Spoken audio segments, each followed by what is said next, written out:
मैं शहर में अपने चाचा के घर रहता था।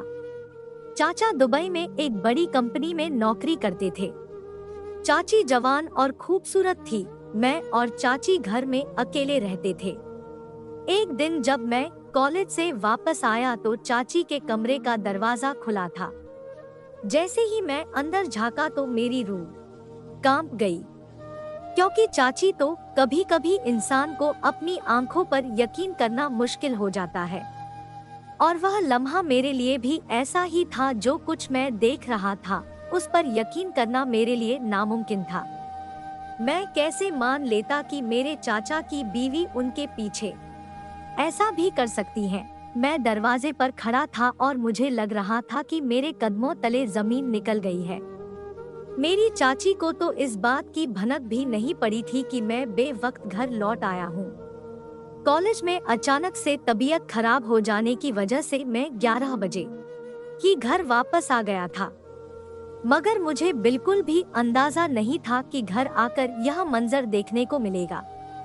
मेरी वह चाची जिस पर मुझे बहुत ही नाज था और मेरी ख्वाहिश थी कि मेरी बीवी भी मेरी चाची जैसी हो, वह सब भरम पल भर में मिट्टी हो गया। मैं दबे कदमों वापस पलट गया था। मैं नहीं चाहता था कि चाची को मेरी मौजूदगी का एहसास हो और हम दोनों के दरमियान जो पर्दा है वह खत्म हो जाए, वरना शायद हम दोनों कभी एक दूसरे से नजर मिलाने के काबिल ना रहे थे। मैं घर से निकलकर बेमकसद रोड पर चला गया था और मेरी आंखों के सामने बस एक ही मंजर चल रहा था, चाची के कमरे का। मेरी चाची जिस हाल में कमरे में मौजूद थी उसे बयां करते हुए भी मैं शर्म से जमीन में गड़ जाऊंगा। कोई भी इज्जतदार आदमी इस बात को कभी बर्दाश्त नहीं कर सकता कि उसके घर या खानदान की कोई औरत इस तरह खानदान की इज्जत को मिट्टी तले मिला रही है। मुझे चाची के साथ रहते 6 महीने होने वाले थे, लेकिन उस 6 महीने में मुझे एक बार भी उस बात का एहसास नहीं हुआ था कि मेरी चाची के दिल में क्या चल रहा है। इतनी नेक और सीधी शादी नजर आने वाली मेरी चाची ने तो आज सारी हदें ही पार कर दी है। यह जानकर आपकी भी रोंगटे खड़े हो जाएंगे कि मेरी चाची अपने पति के गैर मौजूदगी में उसके ही घर में क्या कर रही थी। मेरा नाम अमित है। मेरा ताल्लुक पंजाब की एक गांव से है और मेरी जिंदगी में वह वक्त आया जब मुझे पढ़ाई हासिल करने के लिए शहर जाना पड़ा। हमारे हालात इतने अच्छे नहीं थे कि मैं हॉस्टल का किराया दे सकता, इसीलिए जब मैं शहर गया तो पढ़ाई के साथ साथ मैंने छोटे मोटे नौकरी भी शुरू कर दी। शहर में मेरे चाचा भी रहते थे, लेकिन मुझे उनके घर जाकर रहना कुछ मुनासिब नहीं लगा, क्योंकि उनकी शादी को 2 महीने ही हुए थे और 15 दिन में उन्हें वापस दुबई चले जाना था। लेकिन जैसे ही मेरे चाचा को इस बात का पता चला कि मैं पढ़ाई के लिए शहर आया हूँ और उनसे मुलाकात नहीं हुई तो मुझे फोन करके बहुत नाराज हुए। मैंने डरते हुए चाचा को बताया कि उनकी नई नवेली शादी की वजह से मैं उनके घर नहीं आया हूँ कि कहीं मेरी वजह से वह लोग परेशान ना हो जाए। यह सुनकर तो चाचा मेरे से खफा हो गए और कहने लगे, तुम्हारी चाची बहुत ही अच्छी है, बहुत ही ज्यादा मोहब्बत करने वाली है। तुम एक दफा घर आओगे तो तुम्हें खुद पता चल जाएगा। चाचा की नाराजगी को देखते हुए मैं उनके घर चला गया। मैं पहली दफा अपनी चाची से मिला था, क्योंकि जब उनकी शादी थी तो मेरे एग्जाम चल रहे थे, इसीलिए मैं उनकी शादी में नहीं जा सका था। चाची से मिलकर मैं तो हैरान ही रह गया, और वह उम्र में मेरे चाचा से आधी और इंतहाई हसीन और खूबसूरत थी। शायद यह सब चाचा की दुबई वाली नौकरी और पैसे का कमाल था।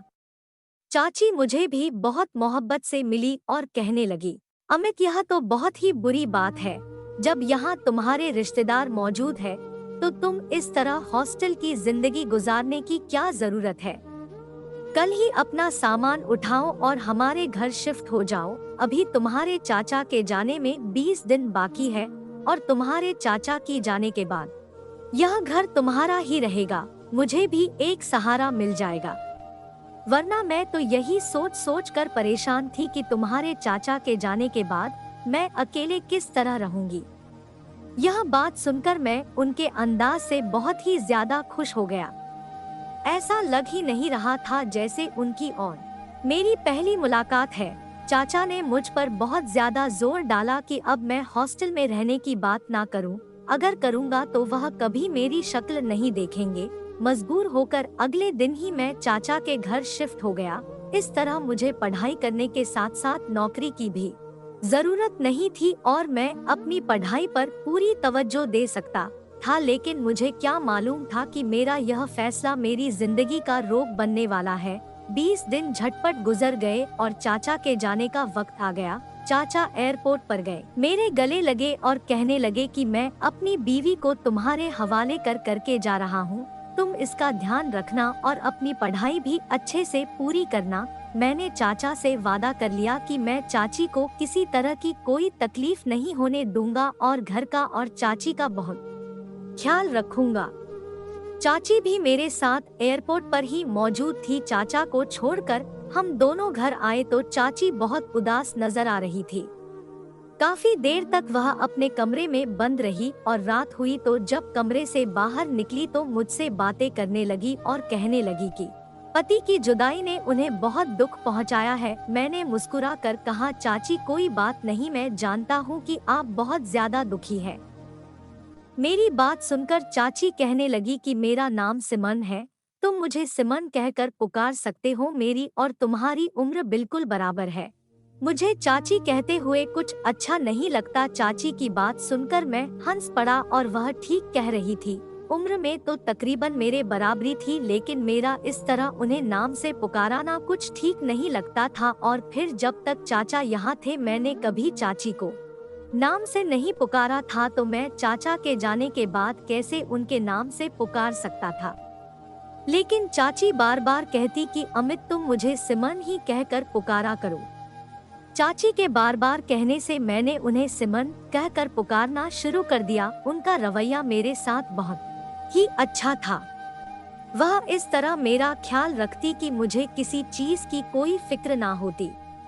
मेरा उठना बैठना खाना पीना सब कुछ सिमन के साथ ही हो गया था। मैं जब तक यूनिवर्सिटी से लौट कर आता तो मेरे इंतजार में बैठी रहती और मेरे साथ ही खाना खाती है। अक्सर माँ का फोन आता तो हम दोनों एक ही साथ बैठे होते और वह मेरे सामने ही चाचा से खूब सारी बातें करती और मेरी भी चाचा से बात करवाती। मेरी मौजूदगी में चाचा पूरी तरह बेफिक्र हो गए थे कि उनकी बीवी अकेले नहीं है।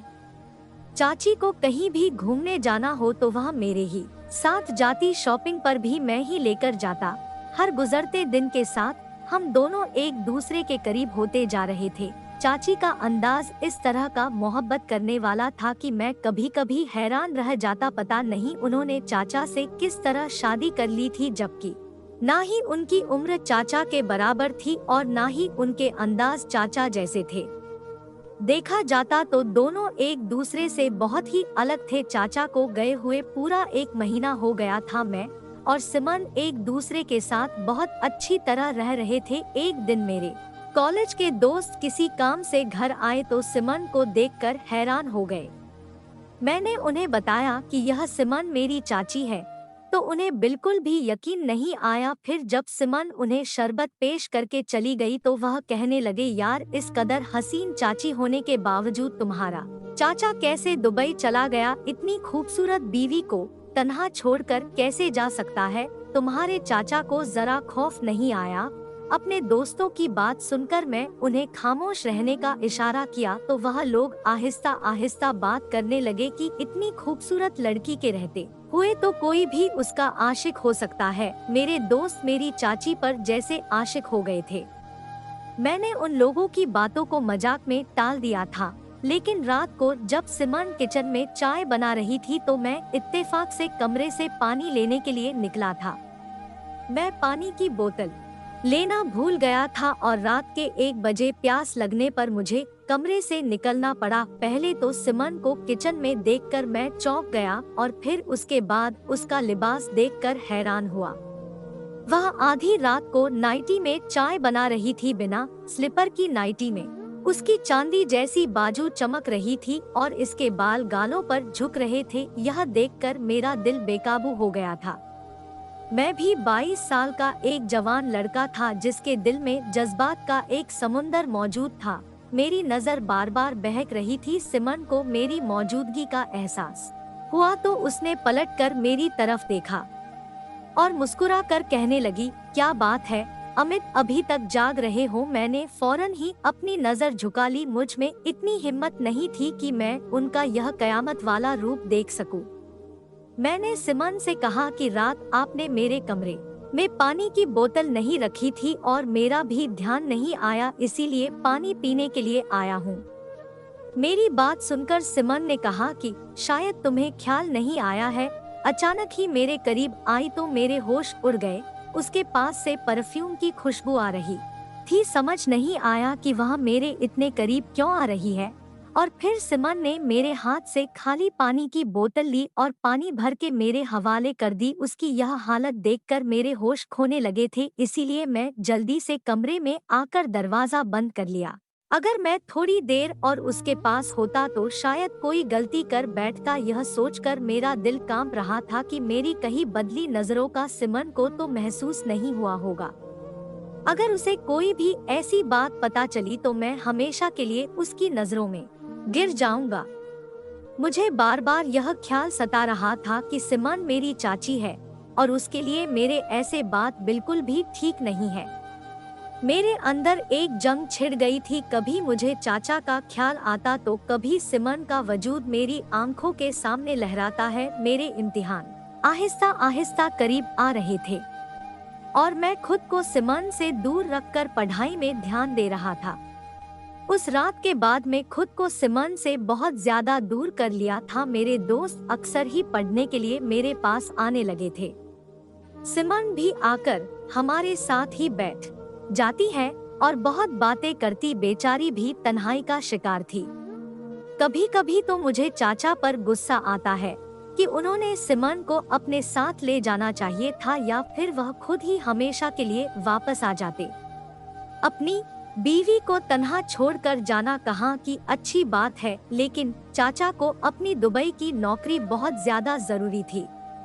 चाचा को भी अकेले दुबई में रहते सालों गुजर चुके थे, लेकिन उन्हें वहाँ के पैसों की आदत हो चुकी थी और पंजाब वापस आकर उनका गुजारा मुमकिन नहीं था। मेरे दोस्तों की चाची के साथ अच्छी खासी दोस्ती हो चुकी थी और अब हम सब के दरमियान एक बात तकलीफ वाला माहौल रहने लगा था। चाची खुद ही मेरी दोस्तों को कहती कि वह यहीं आकर पढ़ाई किया करे, इस तरह उनका दिल भी लग जाता है। हमारे इम्तिहान का सिलसिला शुरू हो चुका था और कॉलेज में पढ़ाई भी बहुत ज्यादा हो रही थी। मैं हद से ज्यादा बिजी हो चुका था। सिमन अक्सर ही मुझे उसे बात का शिकवा करने लगी थी कि अब मैं पहले की तरह नहीं रहा, ना ही उससे बात करता और ना ही बाहर लेकर जाता हूँ। मैं उससे वादा कर लिया कि मैं इम्तिहान के बाद उसे जरूर बाहर लेकर जाऊंगा। और फिर सिमन की नाराजगी को दूर करने के लिए एक रात मैं बाहर से खाना लेकर आया और हम दोनों ने एक साथ बैठकर खाना खाया और काफी देर तक एक साथ वक्त गुजारे। इस रात को मैंने पढ़ाई भी ना की और जल्दी से सो गया। सुबह कॉलेज गया तो बाहर के खाने की वजह से तबीयत खराब कर दी। मेरे पेट में बहुत दर्द हो रहा था। मुझे बाहर के खाने की आदत नहीं थी, मुझे घर के खाने की आदत थी। शहर का खाना मुझे रास नहीं आया था और जब रात 10 बजे के करीब मेरी तबीयत बहुत ज्यादा खराब हुई तो मैं कॉलेज से आधी छुट्टी ले लिया। मैंने सोचा कि घर जाकर आराम करूंगा क्योंकि मुझे जल्दी ठीक होना था ताकि मेरे इम्तिहान अच्छे से हो सके। मगर मुझे क्या खबर थी कि मेरे घर जाकर मुझे एक ऐसा मंजर देखने को मिलेगा जिसे देखने के बाद मुझे अपने पैरों पर खड़ा होना मुश्किल हो जाएगा। मैं आमतौर पर अपने दोस्त के साथ ही उसकी मोटरसाइकिल पर कॉलेज आता जाता था, लेकिन आज वह छुट्टी पर था, इसीलिए मुझे बसों के धक्के खाकर घर आना पड़ा। अगर वह होता तो मुझे इतनी परेशानी ना होती। मेरे पास घर की चाबी थी, इसलिए मैं खामोशी से दरवाजा खोलकर अंदर दाखिल हो गया। क्योंकि मेरे मुताबिक इस वक्त सिमन गहरी नींद में सो रही थी, लेकिन जैसे ही मैं सिमन के दरवाजे के पास पहुंचा तो मेरे होश उड़ गए। उसके कमरे का दरवाजा खुला हुआ था और जब मैं कमरे में झांका तो मुझे लगा मेरे सर पर आसमान गिर गया है। उसे देखकर मेरा खून खौल उठा, क्योंकि वह तन्हा नहीं थी बल्कि उसके साथ मेरा सबसे अच्छा दोस्त मौजूद था, जो कि आज छुट्टी पर था, इसलिए वह आज कॉलेज भी नहीं आया था। उस वक्त उसकी मौजूदगी ने मुझे हिला कर रख दिया था और उस पर सिमन की हालत में सारी हकीकत मुझ पर आ गई थी। वह दोनों मेरे पीठ पीछे जो खेल रचा रहे थे उसके बारे में मैं तो सोच भी नहीं सकता था। यह शहर वाले तो मेरी सोच से कहीं आगे थे। सिमन हंसते हुए मेरे दोस्त से कह रही थी, तुम्हारा दोस्त वाकई में नामर्द लड़का है। कई दफा मैंने उसे अपनी तरफ तवज्जो देने की कोशिश की है, लेकिन मेरी खूबसूरती और हुस्न तो जैसे उसके लिए कोई मायने ही नहीं रखता है।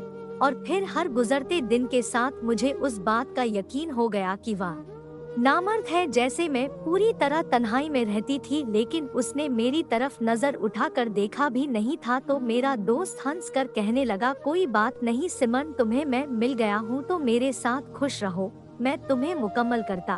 तो सिमन कहने लगी, वाकई यह चाचा भतीजा तो सच में नामर्द थे। एक मुझे तन्हा छोड़कर चला गया और दूसरे को मैं तन्हाई में मिली भी तो उसने मुझ पर पूरी तरह नजर अंदाज कर दिया। मैं जवान हूँ, हसीन हूँ, कब तक इस तरह तन्हाई की जिंदगी गुजार दूं? मेरा पति समझता है कि वह मुझे ढेर सारे पैसे भेजकर अपने साथ हमेशा के लिए बांध कर रख सकता है। इस बात का एहसास ही नहीं कि मेरी जवानी के तकाजे कुछ और हैं। मुझे सिर्फ उसके पैसे की ही नहीं बल्कि उसके साथ की भी जरूरत है। मेरे लाख रोकने के बावजूद जब वह मुझे छोड़कर गया तो फिर मैं क्यों ना गलत रास्ता तैयार करूं। ईशानी खुले लफ्जों में अपनी औकात और हकीकत मेरे सामने रखती थी। मैं घर से निकल आया था, क्योंकि अगर आज मैं उसके सामने चला जाता तो शायद फिर कोई रिश्ता बाकी ना बचता। मैं फुटपाथ पर बैठकर सोच रहा था कि सिमन गलत है या फिर मेरे चाचा, क्योंकि मेरे चाचा सिमन को तन्हा छोड़कर चले गए थे और उन्हें ऐसा नहीं करना चाहिए था। लेकिन सिमन जिस तरह उनके परिवार की धज्जियां खराब की थी वह भी तो ठीक नहीं था। बहुत सोच समझकर मैं एक फैसला किया और अपने चाचा को फोन कर दिया और उन्हें बताया कि सिमन उनके बगैर बिल्कुल भी खुश नहीं है। वह सारा वक्त उदास रहती है और अगर ऐसा ही रहा तो शायद तन्हाई से मर जाएगी। इसीलिए चाचा उसे अपने पास बुला ले। मेरी बात सुनकर चाचा कहने लगे कि मेरे लिए भी तन्हा रहना बहुत मुश्किल हो गया है, इसीलिए मैं खुद ही अगले हफ्ते वापस आ रहा हूँ और सिमन को सरप्राइज देना चाहता था। इसीलिए यह बात मैंने उसे नहीं बताई। चाचा की बात सुनकर मैं बेफिक्र हो गया था। मैंने दोबारा हॉस्टल में रहने की बात कर ली थी और अपना सारा सामान समेट लिया था। मेरी चाची ने मुझे मोहब्बत से इसलिए रोका था क्योंकि वह मेरा फायदा उठाना चाहती थी। जब मैं उनके काम ना आया तो उन्होंने मेरे दोस्त को अपना निशाना बना लिया और अपनी ख्वाहिश पूरी करने लगी। मुझे यकीन था कि चाचा के आने के बाद में ऐसी कोई गलत हरकत नहीं करेगी। मैं नहीं चाहता था कि उनका रिश्ता खत्म हो जाए, क्योंकि गलती दोनों की तरफ से हुई थी। इसीलिए मैं सारी सच्चाई अपने दिल में दफन कर लिया और चाचा के आने के बाद खामोशी से दोबारा हॉस्टल शिफ्ट हो गया। मेरा दोस्त का उस घर में आना जाना मेरी वजह से ही था और जब मैं ही नहीं रहा तो उसका वहाँ कोई काम नहीं था। इस कहानी के बारे में आपकी क्या राय है, कमेंट बॉक्स में बताएं। वीडियो अच्छी लगी हो तो वीडियो को लाइक और सब्सक्राइब जरूर करें।